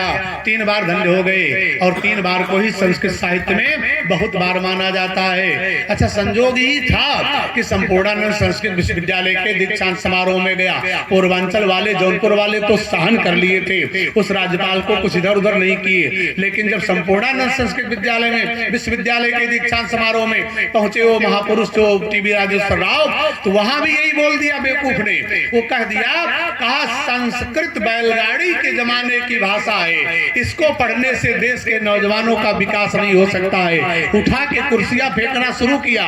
जब वहां के लड़कों ने, नौजवानों ने, संस्कृत वालों को बड़ा भोला भाला समझ रहे हैं। वो भोला कम होते हैं, भाला ज्यादा होते हैं। पूर्वांचल वाले तो संभाल लिए, सहन कर लिए थे, लेकिन संपूर्णानंद वाले जब खदेड़े ना तो बॉडी गार्डों ने संभाला, वरना वहां से फिर मड़कटिका मंटेस्टी हो जाती उनकी। अगर सुरक्षा व्यवस्था न टाइट रही होती तो उसने संस्कृत को भी ऐसे कह दिया। याद रखना, संस्कृत तो संस्कृत है। कम से कम वरिष्ठ पदों पर बैठे हुए लोगों को भले वो संस्कृत की दृष्टि से अबोध हो, लेकिन फिर भी महसूस करना चाहिए कि भारत से प्रतिष्ठित द्वे संस्कृत है, संस्कृतिस्तथा। भारत की प्रतिष्ठा भारत के संस्कृत और भारत की संस्कृति से है। ये दोनों कभी कमजोर हो गए तो भारत कमजोर हो जाएगा। इसलिए इनको हल्के में मत लीजिए। उस साहित्य में 3 बार को बहुत बार कहा गया। तो धन्य धन्य तुम, धन्य विभीषण भयउ तात, निशिचर कुल भूषण, धन्य धन्य। लेकिन जब जटायु जी की बात आई तो बाबा तुलसी ने कहा कोई 1 बार धन्य होगा, कोई 2 बार धन्य होगा, कोई 3 बार होगा, लेकिन जटायु के समान कोई धन्य नहीं हुआ। कह अंगद बिचारी मन माही, धन्य जटायु समको नाही, राम काज कारण तन त्यागी। रथ यात्रा लेके समस्तीपुर में गिरफ्तार हुए थे, तब सबसे श्रेष्ठ बना दिए गए भारत रत्न आडवाणी जी। धन्य जटायु समको नाही, उनके समान कोई धन्य नहीं है। और क्या विशेषण दिया बाबा तुलसी ने अपनी रामचरितमानस में? कुछ लोगों को अभागी कहा, कुछ लोगों को बड़भागी कहा, लेकिन परम बड़भागी शब्द अगर दिया, विशेषण दिया, तो केवल गिरिधराज जटायु जी को दिया। अभागे कौन है? शंकर जी बोल रहे हैं कि सुनहु उमा ते लोग अभागी, जे हरि तजी होहि विषय अनुरागी। जो कथा छोड़ के सीरियल देख रही है ना, तू दिया और बाती मैं, चुटकी भर सिंदूर, मोहब्बतें, तारक मेहता का उल्टा चश्मा, सीरियल वाले अभागे कहे गए और कथा वाले, मैं नहीं कह रहा हूं, शंकर जी बता रहे हैं बेटा। जे हरि तजी होहि विषय अनुरागी, सुनहु उमा ते लोग अभागी। ध्यान से सुनना, जब कथा मिल जाए रामचरितमानस की, और सच कहूं किसी भी सीरियल में आपको जो कुछ मिलता होगा वो सब रामचरितमानस में मिलेगा। विश्वास दे रहा हूं, कहीं दूर नहीं जाऊंगा, फिर आऊंगा। मन से पढ़िएगा। अगर सीरियल वाला मजा, सीरियल वाला आनंद या उससे बढ़ के आनंद रामचरितमानस में न मिल जाए तो मुझे बताना क्या नहीं है। सब कुछ यहां भरा है, पढ़ के देखो, यही वजह है। चित्रकूट रामायण मेले में लाखों को संबोधित करने का सौभाग्य प्राप्त हुआ, लेकिन गर्व नहीं हुआ, मन को संतोष हुआ। श्रृंगेरपुर रामायण मेला में 50,000 को संबोधित करने का सौभाग्य मिला, गर्व नहीं हुआ, संतोष हुआ। अयोध्या में, प्रयाग में, काशी में खूब कथाएं होती हैं, इन चीजों से गर्व नहीं होता, केवल संतोष होता है। गर्व तो इस बात पर होता है कि विश्व का सबसे बड़ा रामायण मेला, विश्व रामायण मेला भारत की किसी धार्मिक नगरी में नहीं, बल्कि परसेंटेज की दृष्टि से दुनिया के सबसे बड़े मुस्लिम आबादी वाले राष्ट्र इंडोनेशिया में विश्व रामायण मेला जब आयोजित होता है तब गर्व होता है, संतोष नहीं बल्कि गर्व होता है। दुनिया की सबसे बड़ी रामकथा का आयोजन इंडोनेशिया में होता है। 7 दिन तक रामायण मेला चला। समापन अवसर पर तमाम पूंजीपति पत्रकार सब इकट्ठा हुए, क्वेश्चन किया इंडोनेशिया के राष्ट्रपति से, मान्यवर आप मुस्लिम बाहुल्य राष्ट्र के राष्ट्राध्यक्ष होकर के, राष्ट्रपति होकर के एक साधारण हिंदू धर्म ग्रंथ पर, ध्यान से सुनिएगा, अच्छे पत्रकार, गंभीर साहित्यकार बैठे हुए, इंद्र प्रताप जी सांस्कृतिक चेतना संपन्न व्यक्तित्व, इंडोनेशिया के राष्ट्रपति से प्रश्न किया पत्रकारों ने वहां के, आपने साधारण हिंदू धर्म ग्रंथ पर अपने देश का इतना पैसा क्यों बर्बाद किया? इंडोनेशिया का राष्ट्रपति बड़े इत्मीनान से जवाब दिया, कहा किसी की नजर में रामचरितमानस कोई साधारण धर्म ग्रंथ होगा, लेकिन मैंने जब रामचरितमानस को पढ़ा है, देखा है, तो रामचरितमानस कोई साधारण धर्म ग्रंथ नहीं है। ये किसी वर्ग, जाति या मजहब पंथ के लिए नहीं है, बल्कि पूरी मानव जाति के लिए ये आदर्श आचार संहिता है। Ramcharitmanas is the code bill of conduct. ये मानव जीवन की आचार संहिता है, ये किसी एक जात, धर्म, मजहब के लिए नहीं है। लोगों ने कहा कहना क्या चाहते हो? इंडोनेशिया का राष्ट्रपति जकार्ता में गरज के बोला, कहा मैंने विश्व रामायण मेला अपने जकार्ता में, इंडोनेशिया की राजधानी में, मुस्लिम बाहुल्य राष्ट्र में इसलिए आयोजित किया क्योंकि रामचरितमानस का उपदेश न तो किसी को हिंदू बनने का उपदेश देता है, रामचरितमानस की कथा न तो किसी को हिंदू बनने का उपदेश देती है, न तो किसी को मुसलमान बनने का उपदेश देती है, बल्कि धरती के प्रत्येक इंसान को इंसान बनने का उपदेश देती है। इसलिए रामचरितमानस की कथा का अनुवाद आज दुनिया की 137 भाषाओं में हो चुका है। इतना मान्य ग्रंथ और कोई है ही नहीं। सब कुछ यहां है। प्लीज बेटियों, सीरियल मत देखो, उतना टाइम निकाल करके रामचरितमानस आप पढ़िए, खूब आनंद मिलेगा। क्या नहीं है यहाँ? थ्रिल, सस्पेंस, ग्लैमर, कथानक, स्टोरी, सब कुछ गजब मिलेगा। लड़ाई, क्या जंग है। हनुमान जी को बड़ी कटकटाई, गर्जा और धावा, देखे कैसे लड़ाई होती थी उस समय, मजा आ जाएगा। इनकी शरण में जाइए, खूब आनंद मिलेगा। छोड़ दो सब सीरियल पे, छोड़ रहे बात से बंद।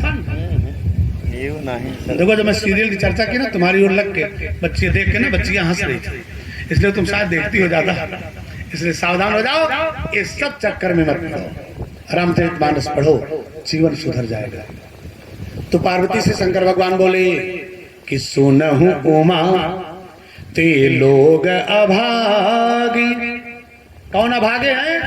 जिनके पास धन नहीं है, जिनके पास गाड़ी नहीं है, जिनके पास पद प्रतिष्ठा, रुपया पैसा नहीं है ना। बोले सबसे बड़ा अभागा वही है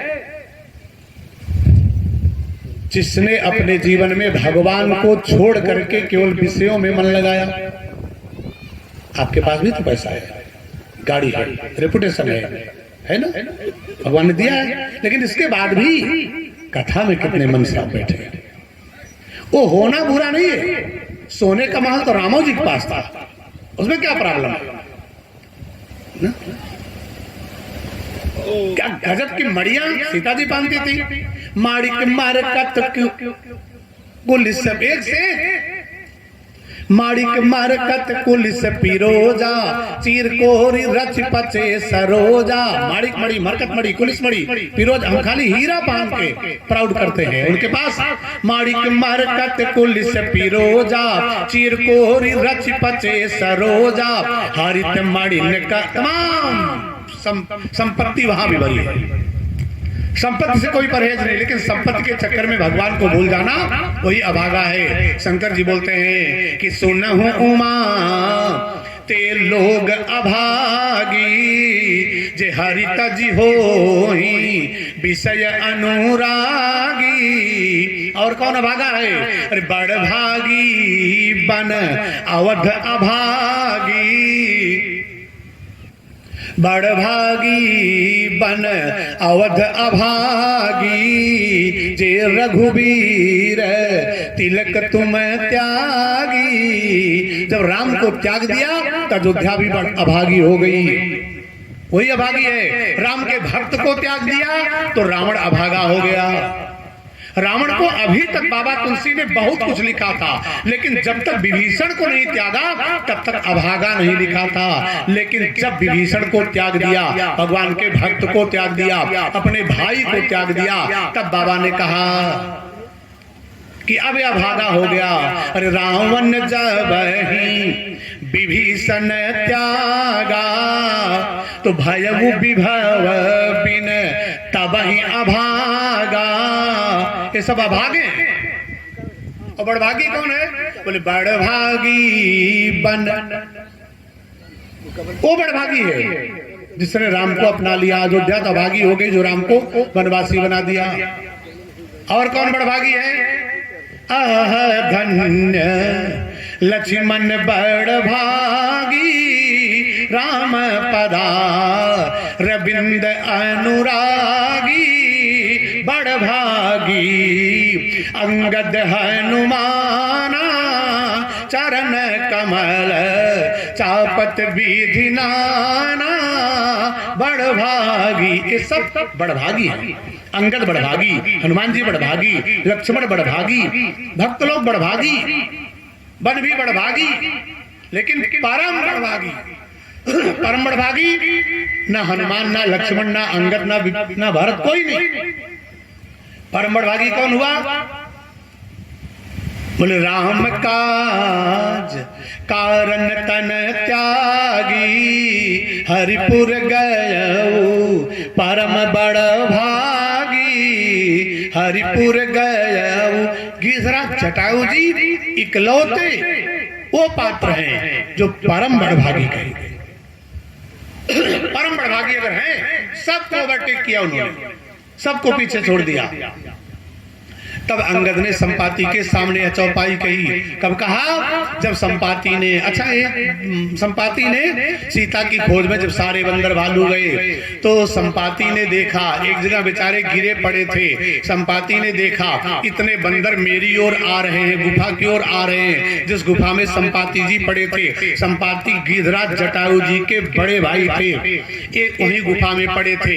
कब से पड़े हैं? जब से सूरज को छूने की होड़ में गिरिराज जटायु और संपाति दोनों भाई गए हुए थे। अगर भारत के वैज्ञानिक बड़ा गर्व करते हैं कि हम आदित्य एल1 सूरज की कक्षा में प्रवेश करा दिए हैं, तो उनको रामचरितमानस पर और गर्व करना चाहिए कि तुमने वैज्ञानिक चमत्कार इसको मान लिया। तुम्हारा उपग्रह एल1 आदित्य आज 21वीं सदी में सूरज की कक्षा में पहुंच रहा है।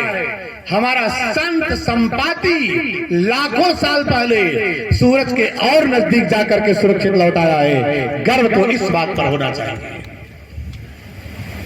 विज्ञान क्या खोजेगा यार? विज्ञान तो मंगल में जीवन की खोज कर रहा है। मिश्रा जी, विज्ञान और आध्यात्म में यही अंतर है। विज्ञान प्रयास कर रहा है, विज्ञान खोजता है कि मंगल में जीवन कैसे होगा, लेकिन सत्संग खोजता है कि जीवन में मंगल कैसे होगा, हमारे आपके जीवन में कैसे मंगल होगा। अच्छा ये बताइए, मंगल में जीवन हो जाए वो ठीक है कि जीवन में ही मंगल हो जाए ये ठीक है? बताओ भैया, आप बहुत अच्छे व्यक्तित्व हैं, जीवन में मंगल होना ठीक है ना? मंगल मगर जीवन हो ही जाए, आप लोगों में से कौन कौन लोग जाएंगे मंगल? जाओगे मंगल ग्रह? हम लोग नहीं रहेंगे, जीवन रहेगा, सुविधाएं रहेगी, सारी सुविधा दे दिया जाए, कोई मंगल जाएगा? यार मंगल में जीवन है कि नहीं, इसमें इतना परेशान हो रहे हो। जीवन में मंगल हो जाए इसलिए प्रयास करो। संपाति ने सूरज को छूने की होड़ में, दोनों भाई, क्या खेल था यार उस जमाने का, ये भी खेल है। खेल खेल में दोनों ने विचार किया, चलो हम दोनों भाई आज प्रतिस्पर्धा करते हैं, सूरज को कौन छू लेता है। क्या कर्जनस था, गजब का साहस, सूरज को छोड़ने का खेल खेल गए। ये मामूली है? सोचिए जरा, खेल में सूरज के हाईली टेम्परेचर से जटायु जी जरा डरे, छोटे भाई थे, वापस आ गए सुरक्षित। संपाति ने सोचा मैं बड़ा भाई हूं, जब तक पंख महफूज हैं स्वाभिमान की रक्षा करनी है। छोटा भाई लौटाया, लेकिन बड़ा भाई तो आगे जाएगा। और आगे गए संपाति जी, लेकिन हीलियम और हाइड्रोजन जैसी ज्वलनशील गैसों का गोला, अकॉर्डिंग टू साइंस, सूरज भगवान ताप लगा, पंख झुलस गए। जटायु के बड़े भाई संपाति नीचे गिर पड़े बेचारे। जब से गिरे तब से, अच्छा बूढ़े भी हो गए, जवानी में गए थे, पंख कट जल गए, अब उड़ नहीं सकते, चलते फिरते किसी तरह से उधर पूर्ति करते, भोजन मिल जाता था। वही गुफा में पड़े पड़े एकदम जीर्ण वृद्ध हो गए संपाति जी। आज जब सकल सुभट मिल दक्षिण जाहू, सुग्रीव ने आदेश दिया सारे सुभट को कैटेगरी के बंदर, सब नहीं गए थे सीता की खोज में, भट्ट के बाद सुभट, होमगार्ड नहीं, सुभट ऊंची कैटेगरी के जो थे, कैटेगरी है ना, भट्ट, सुभट, महाभट्ट, परम भट्ट, दारुण भट्ट, परम सुभट, 6 कैटेगरी की फोर्स थी। तो जो सुभट क्वालिटी के कैटेगरी के थे उनको भेजा गया। सकल सुभट मिली दक्षिण जाहू, जब दक्षिण में सीता का अंदेशा है, संशय है वहां हो सकती है, तो जाओ दक्षिण में सब लोग। सुभट लोग गए, जब गए तो संपाति की ओर आगे बढ़े। संपाति ने कह दिया इतना दिन हो गया भोजन नहीं मिला, आज इतने बंदर भालू आ रहे हैं मेरी ओर, आज सबको भक्षण करूंगा, आज सबन कर भक्षण कर, आज सबको खा जाऊंगा, बहुत दिनों की भूख मिट जाएगी, सबको खा जाऊंगा, पेट भर जाएगा मेरा। इसी समय अंगद ने संपाति को देखा, दूर से देखा, महसूस किए एक गिद्ध ये है जो राम काज करने वाले हम लोगों को मार के खाने की कल्पना कर रहा है।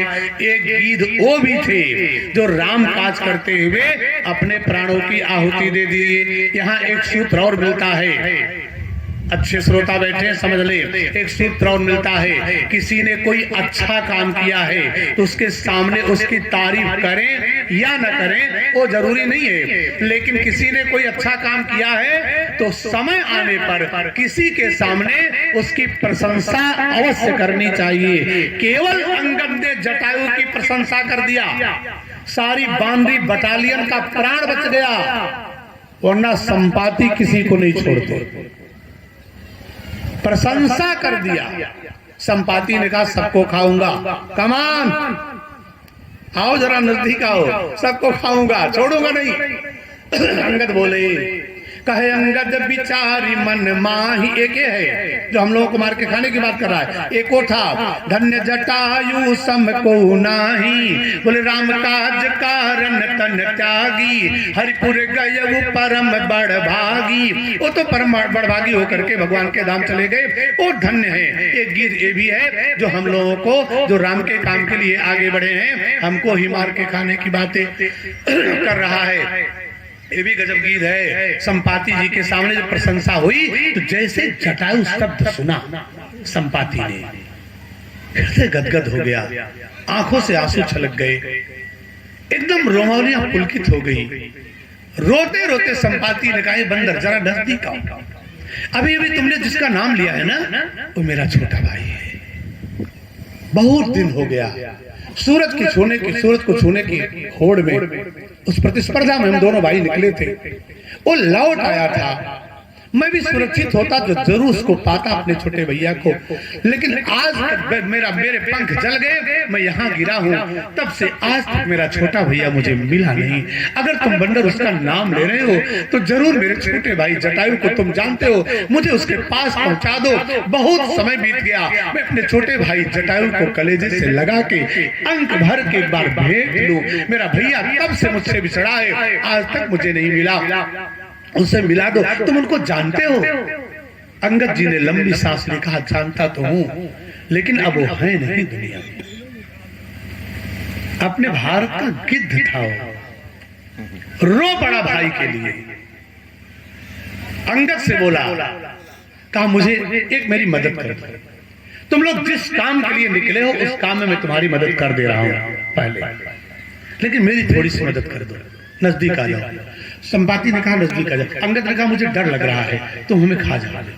कहा नहीं, तुम मेरे भाई का नाम लिए हो, बताओ तो कहां है। अंगद ने कह दिया कि राम काज कारण तन त्यागी। संपाति बिलख पड़ा, कहा नहीं तुम झूठ बोल रहे हो, वो उम्र में मुझसे छोटा था मेरा भैया, वो पहले कैसे दुनिया से जा सकता है, वो शरीर छोड़ के नहीं जा सकता है। झूठ मत बोलो अंगद, मुझे मिला दो। अगर वो दूर हो तो मुझे मेरे भाई से बता दो, वो खुद आके मुझसे मिल लेगा। तुम मेहनत मत करो, लेकिन सूचना तो दे दो, मैं उसके लिए तड़प रहा हूँ। अब तो एकदम जर्जर हो गया शरीर, मर जाऊंगा, लेकिन मरने से पहले अपने छोटे भाई को अगर पा जाता तो मेरा शेष जीवन जो है वो सफल हो जाता। मुझे मिला दो मेरे भैया से। बहाना मत करो, उससे नहीं मिला पाओगे, लेकिन झूठ मत बोलो मुझसे छोटा था वो, मुझसे पहले कैसे जा सकता है। जटायु जी ने, अंगद जी ने सारी कथा सुना दी। बोले राम काज कारण तन त्यागी, हरिपुर गए परम बड़ भागी। वो परम बड़ भागी होकर के भगवान के परम धाम जा चुके हैं। संपाति बहुत रोया अपने भाई के लिए। अंगद ने कहा हम झूठ नहीं बोल रहे हैं। संपाति ने कहा अच्छा एक मदद कर सकते हो? अंगद ने कहा बताओ क्या मदद कर दूं। संपाति ने कहा अगर मेरा भैया सीता को बचाने में प्राण त्याग दिया है तो मैं सीता का पता बता के प्राण त्याग देना चाहता हूं। मैं बता दे रहा हूं वो सीता कहां है। मैं देखा हूं तुम नाही, क्योंकि गीध ही दृष्टि अपार। और परोपकार की कितनी गजब की भावना है। बूढ़ भयऊ नत करते हूं, मन से अब भी परोपकार करना चाहते हैं, लेकिन शरीर साथ नहीं दे रहा है। अगर मेरा भाई सीता को बचाने में प्राण त्याग दिया है तो मैं उसका बड़ा भाई हूं, सीता का पता बताने में अपना प्राण त्यागना चाहता हूं, लेकिन इससे पहले एक काम करने की इच्छा है। बता दिया उन्होंने। यहां से मैं देख रहा हूं, मैं देखूं तुम नाही। और ये मत समझना कि जटायु मेरा भैया परोपकारी था तो मैं कम परोपकारी हूं। बता तो मैं दे रहा हूं। गीध ही दृष्टि अपार, मैं बूढ़ भयऊ नत करते हूं, कछुक सहाय तुम्हार। चलने की हिम्मत नहीं है तब भी परोपकार करना चाहते हैं। स्वयं के वास्ते जीना कोई जीना नहीं होता, और बहकने के लिए पीना। पीना वाला समझ रहे ना? टाइम हो रहा है धीरे धीरे। ट्रियक्स, अरिस्टोकेट, गॉडफादर, पीएम, बड्डी, बसंती, लैला, क्या क्या है, हल्का सा लेके भारी तक। 37 डिग्री वाला। अच्छा मैं देख रहा हूं जो लोग जानते हैं वो तो मुस्कुरा रहे हैं, और जो नहीं मुस्कुराए वो बेचारे एकदम संत हैं, वो ब्रांड तक नहीं जानते।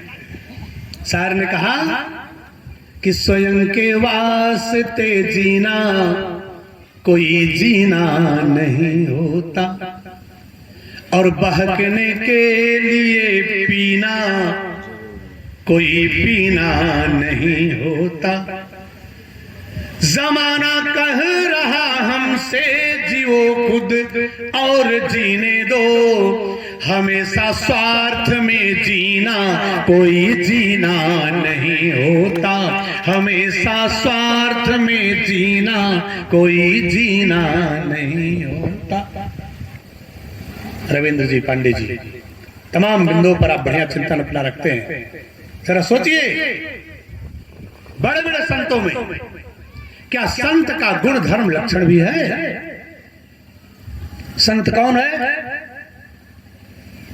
काकभूषुंडी जी ने शॉर्टकट में बताया, लक्षण देख लीजिएगा। अरे पर उपकार, यही से शुरुआत है संतत्व की। पर उपकार पहला चरण ही शुरू हो रहा है। बहुत से महात्माओं के आश्रम में गौशालाएं हैं, और श्रद्धेय महाराज श्री स्वामी परमहंस रामचंद्र दास जी के यहां भी गौशाला थी। जो लोग नजदीक से जानते होंगे, उनके आश्रम की गायों में कभी रस्सी का प्रयोग नहीं होता था, बछड़ों को भी नहीं बांधा जाता था। अयोध्या में दिगंबर अखाड़े में बछड़े खूब मनमानी दिन भर मां के साथ खेलते थे, पीते थे। जो बचता था वो पिया जाता था। वो संतत्व तो है ना? अरे मैंने माना कि तेरी नजरों में सारी दुनिया की रूपरेखा है, पूछता हूं मैं क्या कभी तुमने अपना अंतःकरण भी देखा है, अपना अंतःकरण भी देखा है। जरा उधर भी समझे। पर उपकार बचन मन काया, संत सहज स्वभाव खगराया। जीवन में सहजता भी संतत्व का लक्षण है। सहजता कहाँ है, वो भी जरा टटोली। आज संपाति ने कह दिया रोते हुए, मैं बूढ़ा हो गया वरना आप लोगों की मदद मैं अवश्य करता। अच्छा तो कुछ तो कर दो। का कुछ कर दे रहा हूँ। सीता जी अशोक वाटिका में बैठी हुई मैं यहाँ से देख रहा हूँ। कोई बहादुर जाबाज बंदर अगर जा सकता है तो जाके पता लगा सकता है, लेकिन अब मैंने तुम्हारी मदद कर दी अंगद, तुम थोड़ी सी मेरी मदद कर दो। अंगद ने कहा बताओ गिरिराज मैं क्या मदद कर दूं? कहा बस मुझे थोड़ा सा आगे समंदर के किनारे तक पहुंचा दो। अंगद ने सोचा शायद जटायु के मरने के बाद अब ये भी उस सदमे को बर्दाश्त नहीं कर पा रहे, सुसाइड करेंगे, समुद्र में डूबना चाहते हैं। कहा नहीं नहीं मेरा वो इरादा नहीं है। सभी नौजवान please be attentive and listen to me only in concentration my dear and bodies all over brothers. एक गिद्ध भी अपने मरे हुए भाई के प्रति इतनी श्रद्धा रखता है, छोटे भाई के प्रति। कहा मोहि पहुंचावहु सिंधु तट, देहु तिलांजलि ताई। मैं अपने छोटे भैया को तिलांजलि देना चाहता हूं। समुद्र के किनारे पहुंचा दो, अपनी चोंच में 4 बूंद जल लूंगा और उसी से अपने जटायु को तिलांजलि दे दूंगा। जल लेकर के तिलांजलि दे दूंगा। अगर मुझे पता चल गया कि मेरा भैया दिवंगत हो गया, अब दुनिया में नहीं है, तो मेरा कर्तव्य मेरा धर्म है मैं अपने भाई को तिलांजलि दूं। आज के नौजवान जो तिलांजलि पिंडदान को इधर उधर मानते हैं, तमाम प्रसिद्ध लोग तिलांजलि देने को इधर उधर कहते हैं, लेकिन भारत का गिद्ध भी तिलांजलि देने के लिए व्यग्र हो गया। मुझे अपने भाई को तिलांजलि देनी है, ले चलो मुझे। ये भारतीय संस्कृति है, ये सनातन धर्म है। राम गंगा के घाट पर खड़े थे, घंटों मशक्कत किया, केवट ने तमाम बातें कही, बागी ना उन केवट आना, कहे तुम्हारे मर्म में जाना, चरण कमल रच का सब कही, मानुष करे मून कछुआई, करनी मुन घरनी हो जाई, बहुत कुछ किया। अंत में कह दिया पद कमल धोई पखार नाव नाथ उतराई चाहो, ये सब शर्त रख दिया। अंत में धो भी लिया। इसके बाद भी चरण पखारने के बाद जब पार करना हुआ तो केवट राम को पार नहीं करता है। लक्ष्मण ने कहा पार कर दो, केवट ने कहा बहुत लोग पार होने के लिए लाइन में लगे हैं, सबको पार करके तब पार करूंगा। राम इधर उधर देखने लगे, कोई तो नहीं दिखाई पड़ रहा है, कोई तो दिखाई नहीं पड़ रहा है, किसको पार करने की बात कर रहे हो? केवट रो पड़ा, कहा राघव सरकार, हमारे पितृ, हमारे पूर्वज, हमारे माता पिता, बाबा दादा अगर आपकी नजरों में दिखाई पड़ गए होते तब तो भवसागर तर गए होते, आप नहीं देख पाए उनको और आज भी नहीं देख पा रहे हो राघव, तो मैं उनको पहले पार करूंगा। पद पखार जलपान करी, आप सहित परिवार पितर पार करी।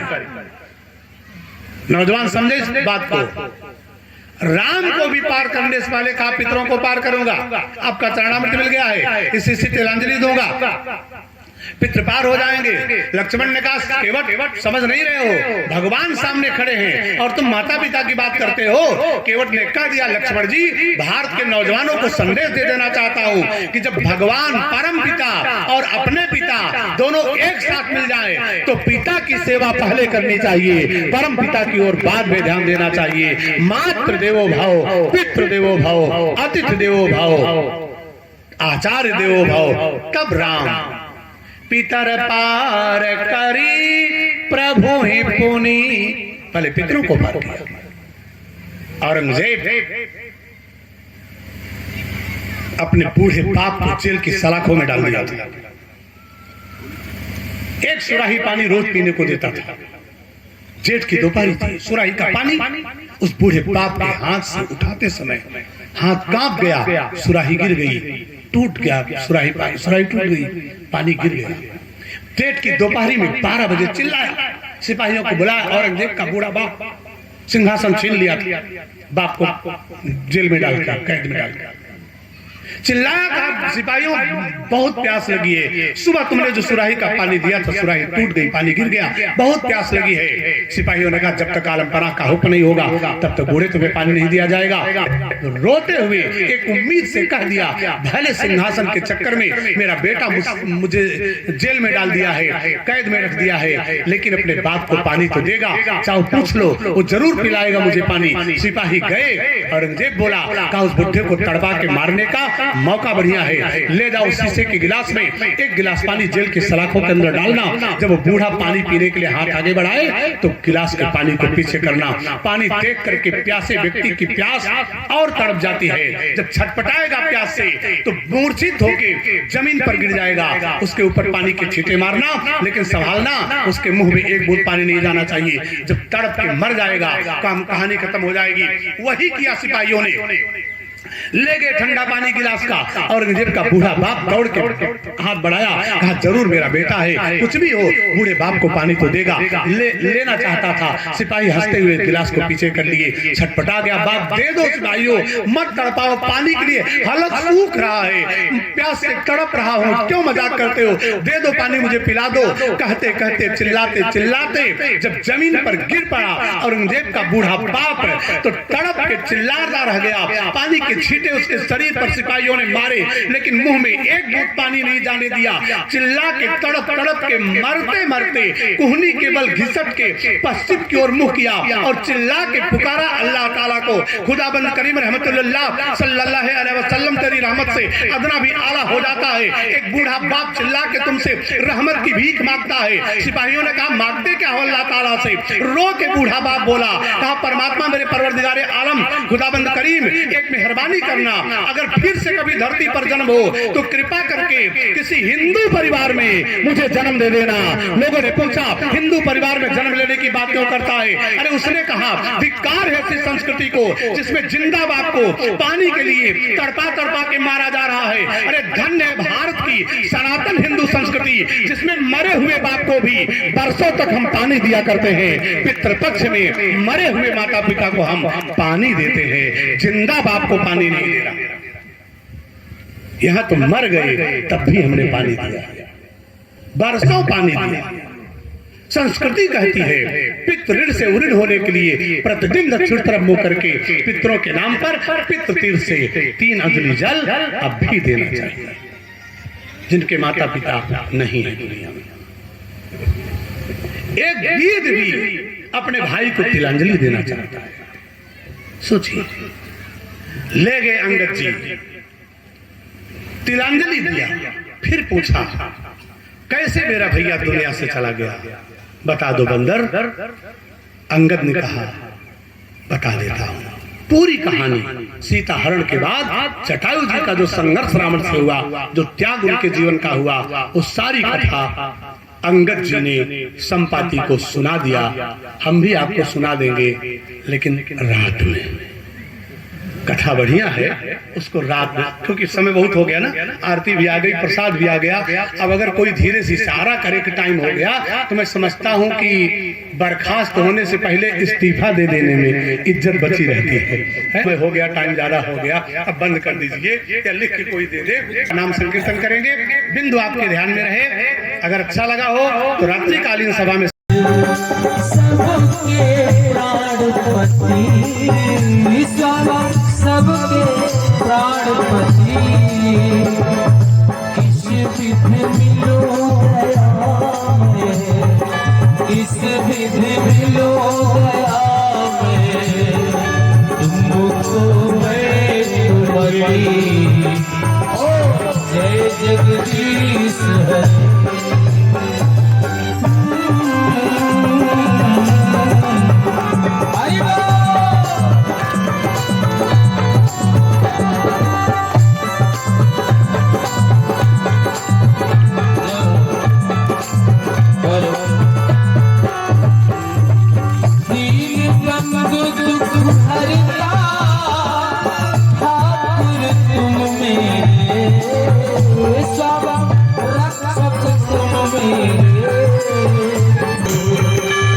अपनी शरण जय जगदीश हरे।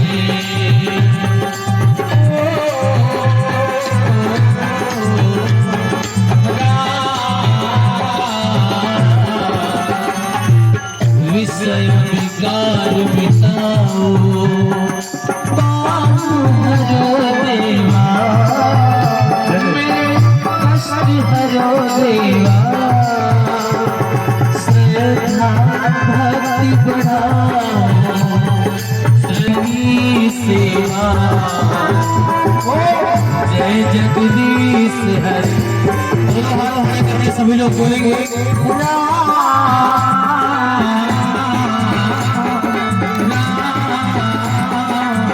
जय श्री राम,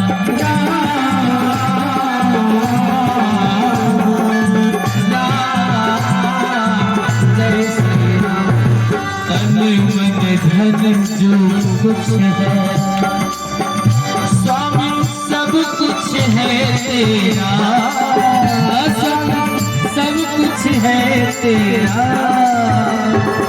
तेरा तुझको अर्पण, प्रभु जी का प्रभु को समर्पण, क्या लागे मेरा। ओ जय जगदीश हरे।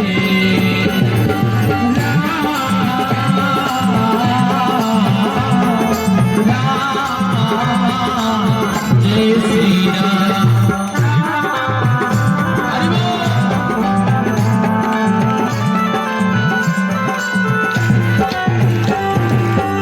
श्री रघुनाथ जी की आरती जो कोई नर गावे सहित गावे, कहत शिवानंद स्वामी, मन भजत हरि हरि स्वामी, मन वांछित फल पावे। ओ जय जगदीश हरे, जय जगदीश हरे। स्वामी जय जय लक्ष्मी नारायण हरे, स्वामी जय जय सीताराम।